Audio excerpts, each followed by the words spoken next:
बंधु माने मु एबे कालिम्पोंग ठू 30 किलोमीटर दूर चारखोले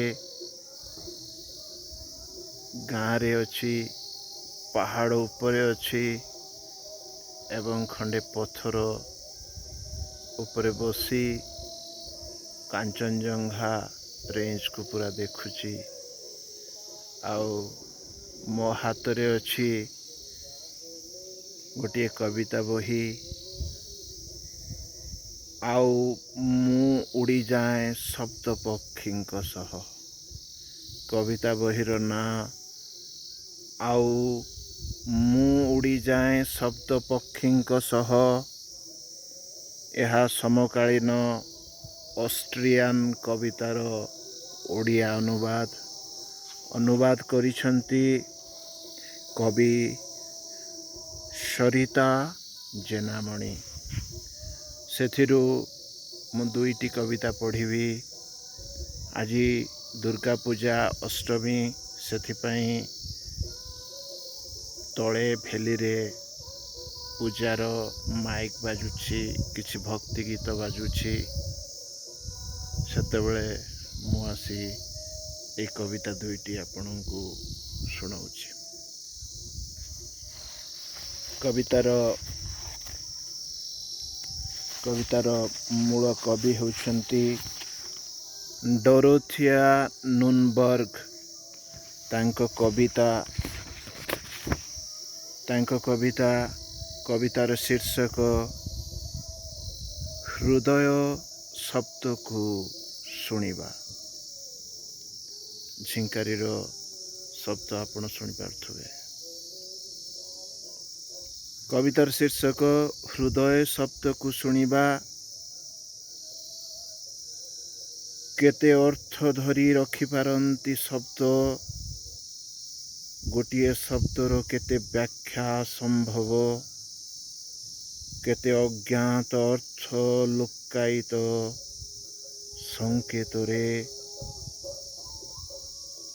काव्यचक्र हृदय शब्द बुणु बुणु खोले शब्दंक सरहद।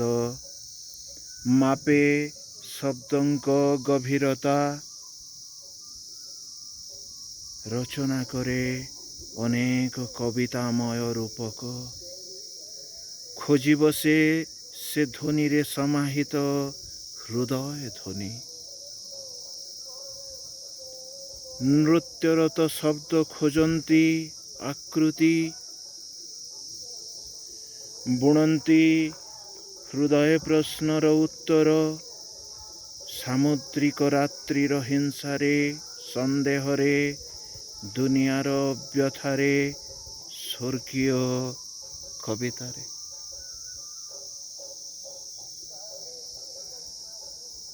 आउ प्रतापशाली दुनिया को थराई देउथवा शब्द मझी देई शब्द अग्रसर हुअंती जीवन आड़क। आउ प्रतापशाली दुनिया को थराई देउथवा शब्द मझी देई शब्द अग्रसर हुअंती जीवन आड़कू। केते प्रत्याख्यान लुचि थाए गोटिए शब्द रे। केते प्रत्याख्यान लुचि थाए गोटिए शब्द रे।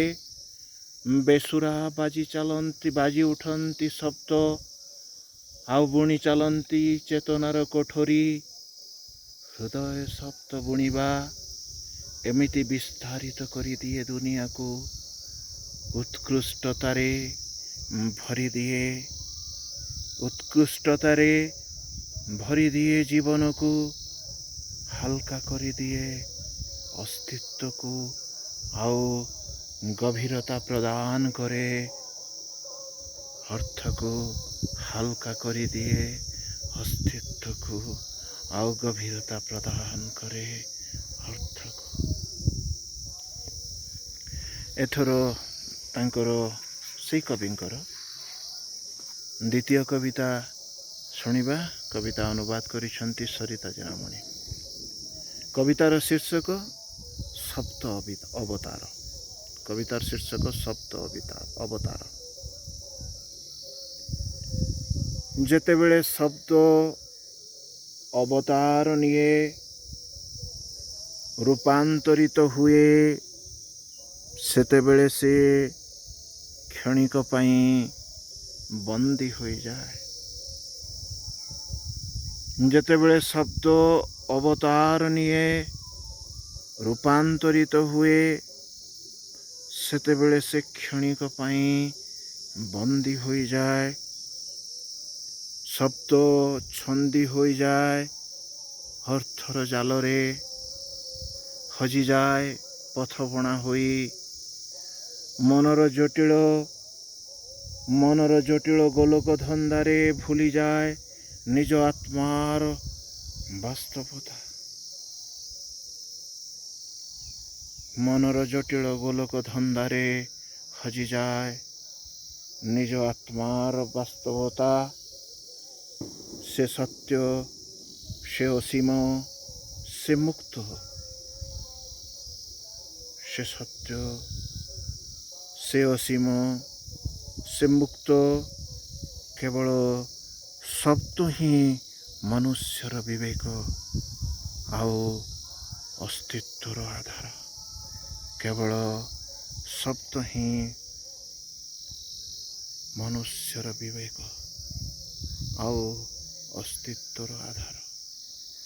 कविताटी को कविता संकलन ऑस्ट्रियन कवितार ओडिया अनुवाद करिछंती सरिता जेनामणि। यहाकू प्रकाश करिछंती विशिष्ट कवि मनु दासଙ୍କ द्वारा संचालित प्रकाशन संस्था। आपण से एक मूल्यवान बहिटिए। धन्यवाद।